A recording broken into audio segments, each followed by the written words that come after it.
Hello students. कैसे हैं बच्चे आप सब। बच्चे अब जो आज मैं बात करूंगा वो बात करूंगा इंटरनल एनर्जी की।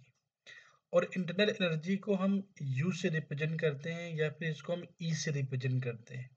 क्लियर है। तो internal energy is the total energy contained within a system due to the motion and interaction of its molecules. और जो आपका इंटरनल एनर्जी है it is a state function है एंड एक्सटेंसिव प्रॉपर्टी। यस, ये सारी चीज़ें बच्चे मैं स्टार्टिंग में डिस्कस कर रखा हूँ। एक्सटेंसिव प्रॉपर्टी क्या होती है, इंटेंसिव की प्रॉपर्टी क्या होती है। ठीक है, तो चलिए बात करते हैं जो इसके अंदर जो एनर्जी को कंटेन कर रखा है। और ये जो आपका दो टाइप्स का आपका एनर्जी है, जैसे आपका काइनेटिक एनर्जी है और पोटेंशियल एनर्जी है, ये कैसे कैसे डेवलप्ड होती है और कहाँ से आती है।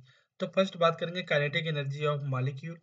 काइनेटिक एनर्जी ऑफ मॉलिक्यूल जो डेवलप्ड हो रही है तो लोग किसके थ्रू हो रही है, ट्रांसलेशनल मोशन की हो रही है, रोटेशनल मोशन हो रहा है, वाइब्रेशनल मोशन हो रहा है, इसके अलावा आपका इलेक्ट्रॉनिक मोशन है। ठीक है।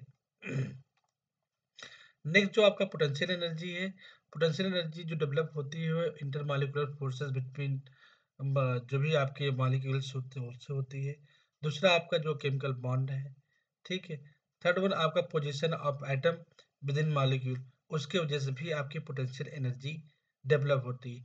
जो पोटेंशियल एनर्जी होती है ये यूज होती है या फिर सिंपल कह लो कि मॉलिक्यूल को स्टेबलाइज करती है। क्लियर है बच्चे। तो internal energy is denoted by U or, या फिर इसको हम ई से करते हैं, आप नहीं है, ये ओ आर है। Change in internal energy delta U equal to U two minus U one है।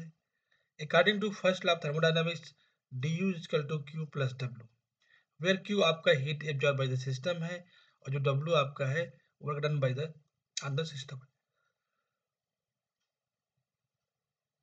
इसके अलावा कुछ इसके इंपॉर्टेंट पॉइंट्स हैं, जैसे मैंने आपको यहाँ पे लिख रखा है कि it can not be measured absolutely. Only change को हम मेजर करेंगे, एब्सोल्युटली या इंडिपेंडेंटली उसको मेजर नहीं कर सकते हो। तो only change delta use can be measured. It is a state function, depends only on initial and final state, not depend on किस पे, पाथ पे। तो ये ध्यान रखना।